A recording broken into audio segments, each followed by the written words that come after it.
All right. Welcome to another episode of technically not guaranteed news, but we're going to say guaranteed news. Of course, my name is Garrett. I am the host of Everything Guaranteed News, and as usual, if you're watching for a second, a minute, the entire video, I appreciate it. You could be watching anything in the world and you're watching guaranteed news. You're watching me speak on a camera in my room. I appreciate it. Now, for this episode, we're going to be taking a look at Spider-Man, all of the first Spider-Mans in each one. We're going to be looking at the first Spider-Man for Tobey Maguire's movie. We're going to be looking at the first Spider-Man for Tom Holland's movie. And we're going to be looking at the first Spider-Man for Andrew Garfield's movie. And the thing that made me want to do this is when I was doing this video, the What We Know Spider-Man Brand New Day Part 1, when I was doing this video, I had a comment in there that just stuck with me. I just ranked all the Spider-Man movies just off the top of my head, just on how I remember. I said that the Tobey Maguire Spider-Man trilogy is the best. Everyone knows that. I said the Amazing Spider-Man double movies are better. And I said that Tom Holland has the worst solo Spider-Man movies of the three. And, you know, I was sure that I felt that way about the movies, but then after I made the video, I went back and thought about it, and I said to myself, let me go and watch each trilogy for The Amazing Spider-Man, just two. Let me watch each trilogy again, and, you know, at 25 years old, have a new, fresh take on how I feel about each one, and I will say I feel differently. And I'm going to just get straight out to it. As far as the first movies, the intro to the movies, the first of each movie, because that's what I've watched so far, and then I'm going to rank all the second one. So subscribe to this YouTube channel, turn on the notifications, because I'm going to rank the first one of each one in this video. Then I'm going to make a video ranking the second one of each one, and I have a very, very big feeling about how I'm going to feel about that, but I'll get to that when we get there. And then we're going to rank the third one of Spider-Man 3 with Tobey Maguire and Spider-Man No Way Home with Tom Holland. And of course, The Amazing Spider-Man didn't get a third movie, and maybe at 25 years old, I'll have a new way of answering why that is, or maybe I have my own reasons for that, even though I could probably look it up, and I will, and we'll go through that in that video. But let's stick with this one, right? So in this video, I'm going to be looking at, and let me say this as well, this is going to be a medium dive, not a deep dive, not a shallow dive, so keep that in mind when I'm doing this as well. But I'm going to go over the things that I feel like, for me, rating these movies and rating these trilogies and series, what matters to me, what are the things that I find entertaining. So I'm going to go, how is each one as Peter Parker? We're going to rank how is each one in Peter Parker as Peter Parker. How is each one as Spider-Man? The fight scenes, the low points in each movie that make it boring, because low points are important to me. The low points should never be too low. And if we'll get to there. The low points should never be too low. And if there are low points, they have to be supported by very, very high points. But I like it to be in the middle. I don't like a really low point, a really high point. It has to be in the middle, okay? So low points in the movie that make it boring. Villains, obviously. And how much fun did I have watching it? And then depending on where we're at, I might get to rewatchability. I don't want this video to be too long. So we're going to start off with this. How is each one as Peter Parker? Keep in mind with this video, I'm going to keep saying it, we are ranking just the first movies of each trilogy. Spider-Man 1, Tobey Maguire. Spider-Man Homecoming. Yeah, it's Homecoming. Homecoming with Tom Holland and The Amazing Spider-Man 1. Keep that in mind in these rankings as well. But I don't think some of these would change between the first, second, and third movies, but let's go. Tom Holland is the best Peter Parker. Tobey Maguire is the worst Peter Parker, and Andrew Garfield is second. So for this one, I'm saying Tom Holland, Andrew Garfield second, then Tobey Maguire. And this has strictly Peter Parker first. Let's get into Tom Holland's Peter Parker. I love how funny and childish, like even from the first Black Panther, he just seems like Peter Parker, a high school kid that's kind of a nerd. I will say the nerd that he is in these movies, it's like a Gen Z nerd. Like it wasn't a lot of outright bullying as like there was in the other two. You know, there was Flash Thompson, and they have the new take on Flash Thompson. He bullied him, but it wasn't like outright bad bullying, like the bullying that you see in 90s and 80s movies. It feels like Gen Z bullying. Like when I went to high school, I feel like there weren't ever like a ton of kids that like got outright bullying. The nerds were just kids that were, I guess, cool, but had their own little groups talk to them. And that's pretty much what Tom Holland Spider-Man was with Ned. Ned and Tom Holland. Then that's how it was with Ned and Peter. It never felt like they were nerds because they liked comic books, they liked science, but they weren't like weird, nerdy, outsiders, right? And I'm using that word because I'll get to in a second when I use the like weird and outsidery type of thing. And I love Ned and Peter's relationships, like the handshake, just how funny and quippy he was as Peter Parker, just the personality. Like Tom Holland is the perfect Peter Parker. And I think everybody said that when we first saw him in Black Panther, right?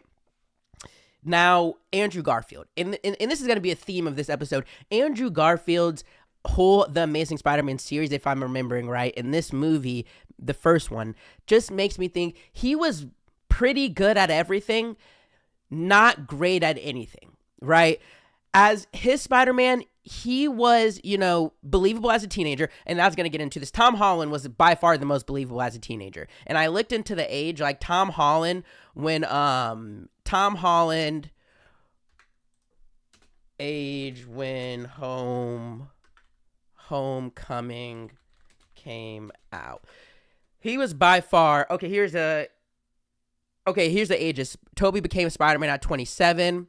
Andrew became Spider-Man at 29. Tom Holland became Spider-Man at 20. So he was 20. He was the most believable as a teenager. Andrew becoming him at 29 because Andrew was the second most believable as a teenager.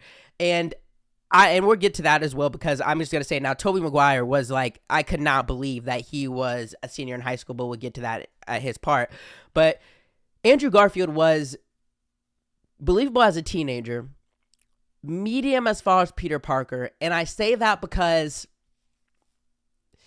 he wasn't really nerdy, and that's not really a down on him, but I feel like Peter Parker, the nerdiness should be more honed in on, and for Tobey's, or for Andrew's Peter Parker, I kind of just felt like he just wasn't cool, but he wasn't nerdy at all. Like, he was getting picked on by Flash, but he was also helping and sticking up for the kids that were getting absolutely violated by Flash. He had a little bit of personality. He was funny. When he was talking to Gwen, he was nervous, but not really, like, just outright nervous the way that Tobey's was talking to MJ and the way that Peter was talking to, not MJ, but I can't think of her name, the love interest in Homecoming. You guys know who I'm talking about if you've seen the movie, right? Like, Andrew had a little bit more swag, a little bit sauce with him in the way that he was Peter, and he just seemed like he was kind of out to the side, but he didn't give me nerd vibes. Now, Tobey Maguire was the worst, and we'll stay here because I want to get to these age. Tobey Maguire was 29 when he became Tobey was 27 when he became Spider-Man.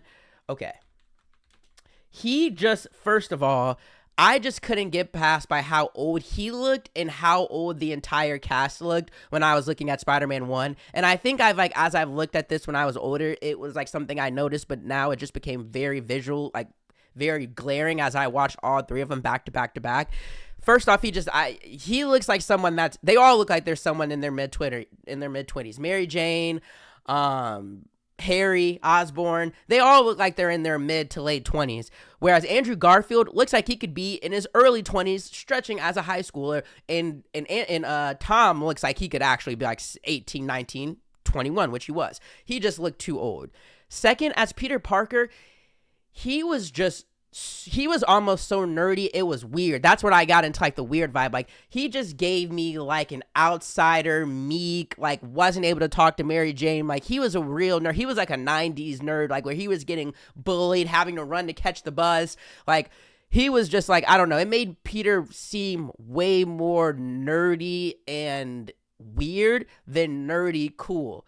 And I just wasn't fucking that as far as the vibes with Tobey and as far as the vibes with Peter Parker. So that's why I have him last as Peter Parker. Now, let me get to Spider-Man because it's the exact opposite. As actual Spider-Man in the suit, getting the powers, doing the fights, Tobey is the best Spider-Man. The quips, the way he talks, how cool the suit looks. Like, I don't know what the word for it. Like, I love the texture on the suit, how you can like see like the webs. Like, him as Spider-Man is just absolutely awesome. And it seems like as soon as he got the powers, he knew what to do with them. Him as Spider-Man is the best for me. When that suit is on, he was the most entertaining to watch as Spider-Man. Now, Andrew was the second to me as Spider-Man because the same way he had, I feel like, a lot of swag as Peter, I feel like he had a lot of swag as Spider-Man, and I'll get to that in the fight scenes. Like, but the way that they portrayed, and this is a shout out to not only Andrew Garfield, but this is a shout out to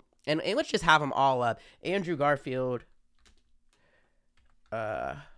Field. This isn't only a shout out how cool it was to see him use his powers. This isn't only a shout out to Andrew Garfield. It's a shout out to the director of that movie, of those movies. And I'll look into if it's the same one, because to be honest, I don't know. But it's a shout out to that because it seemed like he was actually a spider using spider powers. And I really enjoyed that while watching the Andrew Garfield be Spider-Man. Now, I hate to say this, but Tom Holland in the suit, this movie was the worst Spider-Man for me, and it's because he kind of just pissed me off so much. And this is a personal thing. He pissed me off, and this is going to be the new theme of this show as I talk, or new theme of this episode as I talk about Tom Holland. It seemed like every single problem he had, he put on himself because he was being a childish kid. And the reason I love Tom Holland as Peter Parker is kind of the reason I was so frustrated with him personally as Spider-Man, is because he made so many mistakes and he just seemed like a dumb teenager doing a bunch of dumb shit. And I get that was the point, I think, of his development in this movie and in this trilogy, is that, hey, this is like an actual teenager. We want to hone on the fact that he's a teenager and he makes teenager mistakes. He's not able to really think about life 2 steps ahead. He's not really mature. He's not really ready to deal with these powers in the way that it seemed the other two was, but they lean so heavy on that he almost seems incompetent as Spider-Man at first. And it's weird in this movie with, like, this is the MCU with all these superheroes and what he's did, and he fought Black Panther and Captain America, all that stuff, and where we introduced to him, it was kind of like, okay, he seems very incompetent on his own as Spider-Man. And it was almost not endearing like it is when you see him as Peter, but it was like annoying when you see him like in the suit in Spider-Man. And we'll get to that directly now as I talk about the fight scenes, right? Fight scenes. Tobey had the best fight scenes. He had the best fight scene. As Peter Parker, Tobey's like, blah, blah, I don't know. It's like a real dual character, because as Spider-Man, he is an absolute dog. The jokes that he does whilst fighting, the real hand-to-hand combat, like with him and Green Goblin, and we're going to get to the villains, like, they're putting the beats on each other. It's entertaining to watch. The final fight, like, just love it. We'll get to that. The way that he is like saving people, like, I just love seeing him in the suit, and it makes me feel like a kid again. It just does. Every time I watch Tobey Maguire, and it doesn't in the Spider-Man 1 movie too, because the Spider-Man 2 that we'll talk about, there'll be a episode on that, so I don't even have to get into it. But seeing him in the suit, even in Spider-Man 1, which is not even my favorite of this trilogy, this specific Tobey Maguire trilogy, it still gives me that kid feeling, even though this first one isn't the one from this trilogy I go back to every time I rewatch these movies. But the fight scenes, the quippiness, amazing. Okay, now Andrew, I'd say second. And one of the perfect things to describe why Andrew Garfield was a good Spider-Man and an entertaining Spider-Man, and the point that I was making about where he uses the spider powers in a way that makes him look like a spider, and it is kind of creative and it is fun to watch, is going to be the school scene. Is the school scene where he's fighting the lizard. Let me see. In the Amazing Spider-Man Lizard school fight. The school fight where he puts him in like the little cocoon is like one of the perfect versions. We're not going to show this whole thing, but that was... Can I mute this? File claims with Damn, a they're tab. going to make me play the app. It's about time insurance does Can I that. do this? Get a quote at lemonade.com. Can you guys still hear me? I think you can. All right, we'll go to it. So this was like one of my favorite things to show you guys, to make you like just see visually really easy how unique that his Spider-Man was using his powers, and how like really enjoyable it was to see him do things, because he's the only Spider-Man that does shit like this. Like, this is crazy to see. Hold on, let me go back a little bit.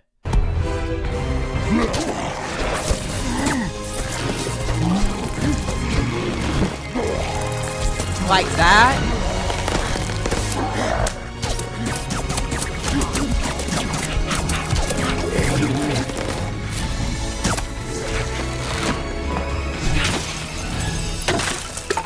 Like, that was tight. And even this, I'll show this little part too. I'm gonna throw you out the window now.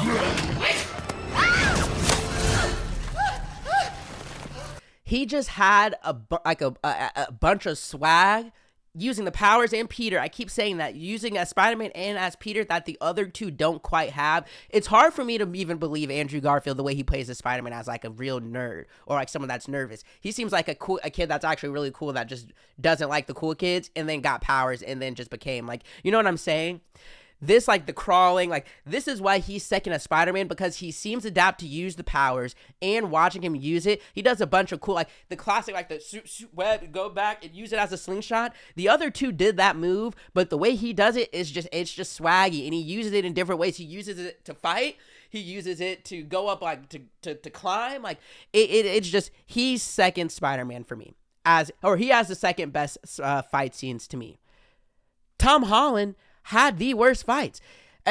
Again, I'll just go through it quickly. It was kind of frustrating me because every single fight he got into, it seemed like he was putting himself in that position to have to fight. Even with Iron Man saying to him, like, bro, you stay out of this. You don't even have to do with this. And what this guy was doing, like, it's like he put himself, and I get that's what Spider-Man does, and he's supposed to save people. And of course, like, even there in the scene in the end of this movie where the Vulture, the main villain, is like, hey, I'm giving you the chance to step away.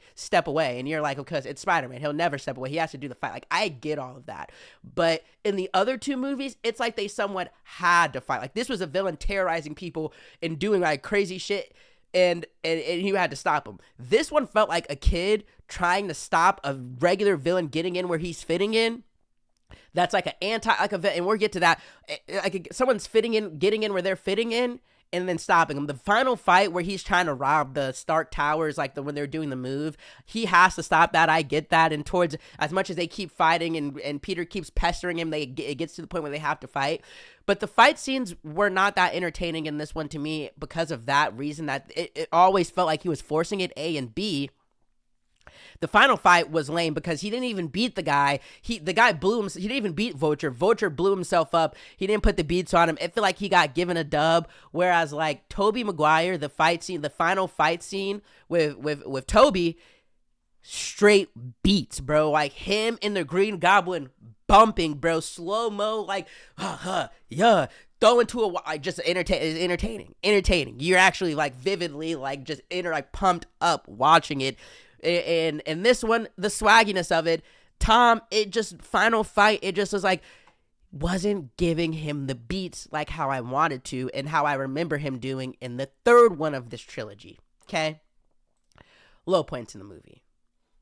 Amazing Spider-Man had the worst low points.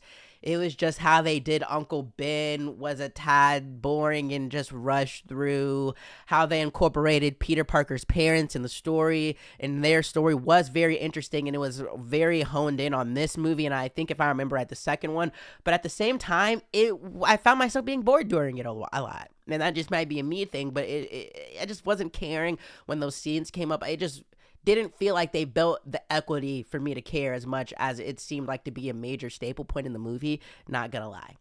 Now, Spider-Man had the second worst low points. Spider-Man, and Tobey Maguire Spider-Man, I'm not gonna lie.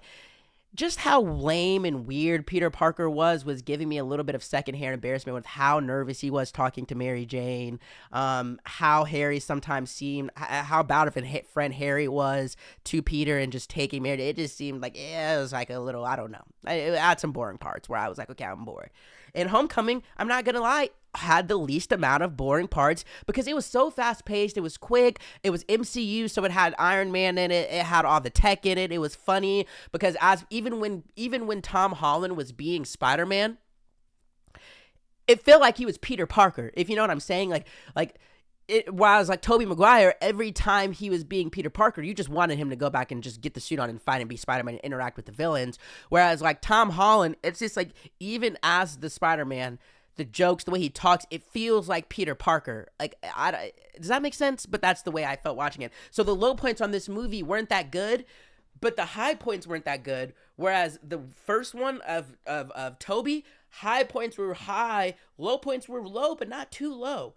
But I'm going to say this one had like it was enjoyable in the fact that there was not too many low points and it did seem fast paced and it moved through things fast.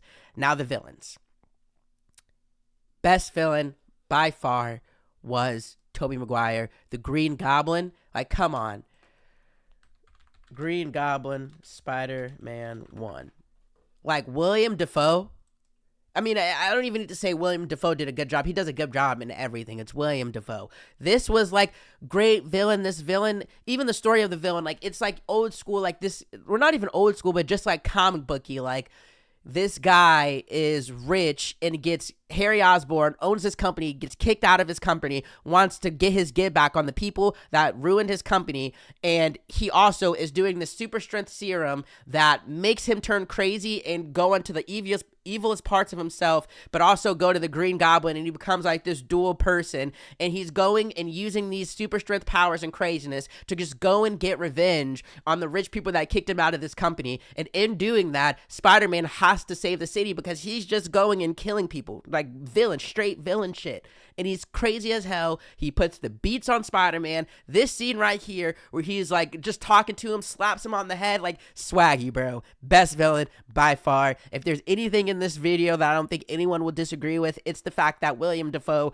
is the best villain of the first movie of each Spider-Man. An arguable straight villain. We'll maybe come back to this, but just villain alone might be the best of all the movies. I'm not gonna lie. He was the main villain in Far From Home for a reason, with all those different villains that were in. He was the final real villain for a reason, but great villain. Second best was definitely Andrew No. Second best is definitely Tom Holland's Vulture, Spider-Man Homecoming. He was the second best villain because I liked his reason for being a villain. This is just the guy that got the bad shot of everything. He is a construction worker in this world of superheroes and money and aliens, and he's just cleaning up the mess the superheroes made, gets fired, and says, I'm going to make a way for myself in this world. I'm going to get in where I fit in, and it's to support for me and to support for my family. And he's doing, even when he said the comment of, hey, how do you think Tony Stark made his money? By selling weapons. Like, he was a good villain, and he was putting the beats on Tom Holland in a different way that was entertaining. It just seemed like a man that was about his business fighting against a real stupid teenager. So just in the fact of just life's experience, he was able to just have him fleeced out, like just have him beats on him in a different way. The worst villain, Andrew Garfield. I mean, hold on. The Amazing Spider-Man, the Lizard. Like, I don't know. Boring. Story wasn't that entertaining. This is just the worst villain. Now, the final thing that we're going to get to is how much fun did I have watching all of them, right? Most fun watching Spider-Man, second Homecoming, third The Amazing Spider-Man. In this order, had the most fun watching Spider-Man, had the second most watching Tom Holland in Homecoming, and the third watching Andrew Garfield. And this is just entertainment watching the movie again for it's been a while since I watched the movies. So, and I think this is gonna continue as I watch these two and do this series, but I will say I was wrong. Objectively, so far as just the movies, objectively, I think Tobey Maguire's is the best. Tom Holland's is second best. And Andrew Garfield, it's very close as third best. But, like, overall, personally, I like Andrew Garfield's more. But objectively, if I'm being objective, journalist in me, Tom Holland is the better all-around movie for the first one. Now we're going to get to the second ones. So follow me on GS Studios on this YouTube account. Turn on the post notifications because I'm going to get to the second one. We're going to get to the third one, and then we're going to do all the round. We're going to do just rank the whole series as a whole. But the way that I'm sitting right now is I was just a little bit wrong with how quick I was to say that Tom Holland's trilogy was the worst, because it was a fun watching this. And I do think objectively all around, this was the better movie of the first one. So I think the way I'm going to come out with this this is probably the same. Objectively, this is going to be the second best Spider-Man Tom Holland trilogy movies, and Andrew Garfield's going to get a close third, but I can personally see how people like Andrew Garfield more. But in the comments, what I really want to know is if you have any of the other two over Tobey Maguire, because I just don't. I just don't. That it's simple as that. But that's all for this video ranking the first ones. I will be ranking the second ones just as soon as I watch them, honestly. I watched the first three of the first one. I watched, the first one for all three of them quickly. If I wasn't working on something or reading something, this is probably what I was watching, so I'll probably be doing the second one very quickly.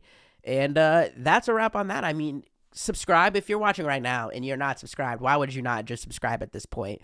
And then for everything news related, you're going to be wanting to be on this YouTube, GS Studios. For everything entertainment, fun, a little bit of bullshit news, a little bit of fun news, that's where I'll be at on Twitch, GS Studios, GSTEWDIOSS, every weekday night except for Wednesdays, Monday, Tuesdays, Thursdays. I'll be on Twitch at like 8:30, 9 p.m. So go follow me there to watch more entertaining sports news, things of that nature.